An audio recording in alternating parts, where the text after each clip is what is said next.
However, Politico.com thinks Amazon will have the most to lose from this particular showdown. Bezos, the last billionaire of the group that was on display. And by the way, I think he may have had the best background with at least he has some objects back there and some wood furniture, because I have to say, I really expected more out of Tim Cook's. He just had, it looked like a prison interrogation, police department interrogation, frumpy plants, and just some wall panels. Sundar, it's between Sundar and Jeff for the nicest background in my estimation here. Zuckerberg was a little too close to the camera lens as he normally is.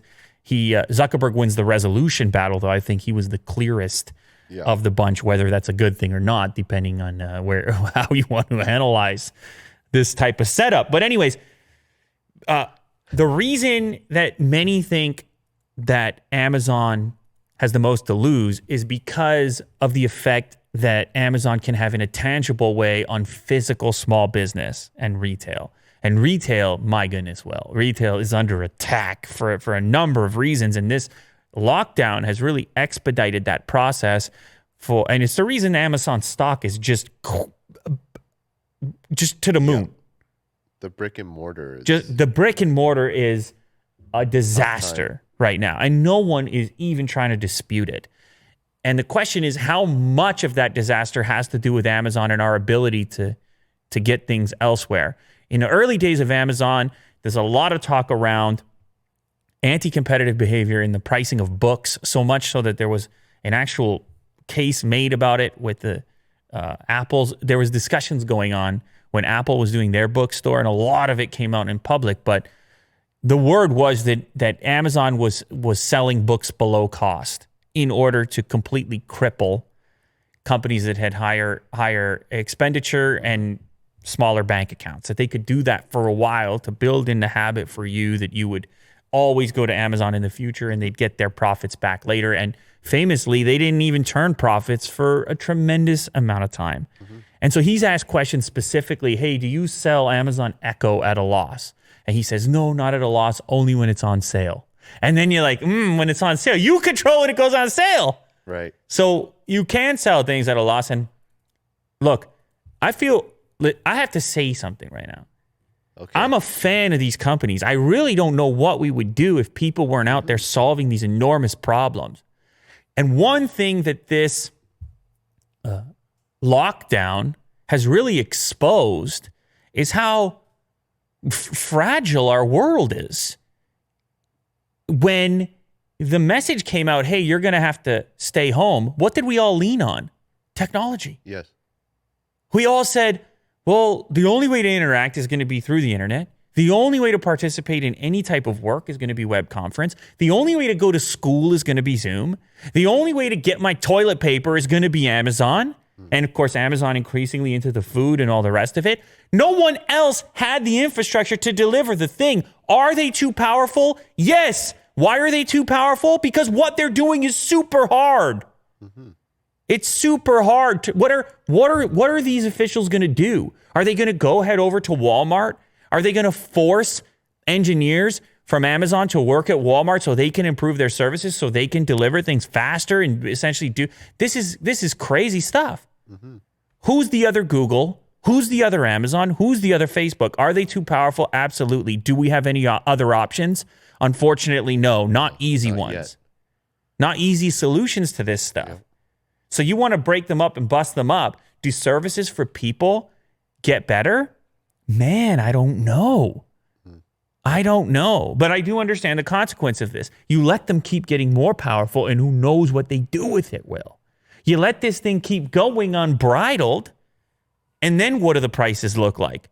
Who gets to call the shots?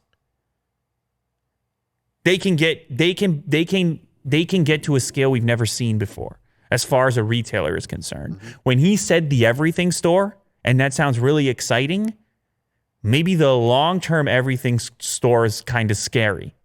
Yeah. Well, maybe when the everything store turns into the only store, that could be a problem. But of course, in his defense, he referenced a number of other big retailers, and he also referenced how small Amazon actually is compared to the entire retail footprint. So there's no easy thing going on here. I'm just attempting to break down exactly what's going on. I don't want a world without Amazon or Google or Apple or Facebook. I don't use Facebook that much, but Instagram's a decent app. But you understand what I'm saying is these are services that people do derive tremendous value from. Google, it's crazy. I've thought about this before, trying to figure out what the most useful or important applications are. Prior to Gmail, whatever people were doing with email nightmare, and prior to Maps, what people were doing for navigation, it's hard. You just take it for granted. You assume that there's plenty of other amazing options, and it's just it's tough. It's a really tough thing to figure out, and I don't know what they're going to do here. I don't know how they're going to manage it, and unfortunately, it appears that the right questions and the right people are missing to solve these complicated problems because they're probably working for these companies and not working for the government.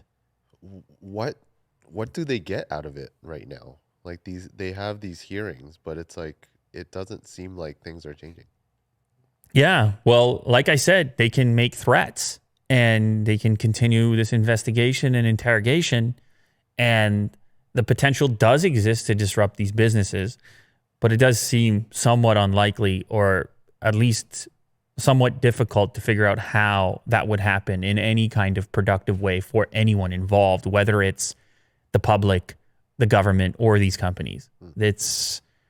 Tech is its whole own thing. It's too late is what it is. Maybe they could have done this. Maybe had this happened a decade ago in the early stages of this thing where they said, oh, we see this is potential to get really big and we want to have 5 or 6 versions of these things. Yeah. But now we're so dependent and reliant on it. Google is a utility. Amazon is a utility. It does save us in all kinds of circumstances.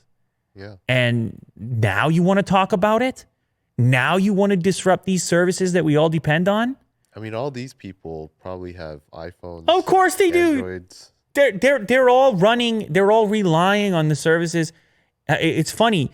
This came to my mind when I was watching it. All these elected officials. Well, these are Congress people, but they're all part of parties as well that rely on nominations, and political ad spend has moved in a tremendous way towards the web, buying Facebook ads, Google ads, and all the rest. They're customers too. Yeah. How weird is that? They're playing the game. How weird is that? Did they have a relationship outside of this interrogation, that they have a reliance on these companies like regular citizens do for the services they need to survive in a modern environment? Yeah. Wild times.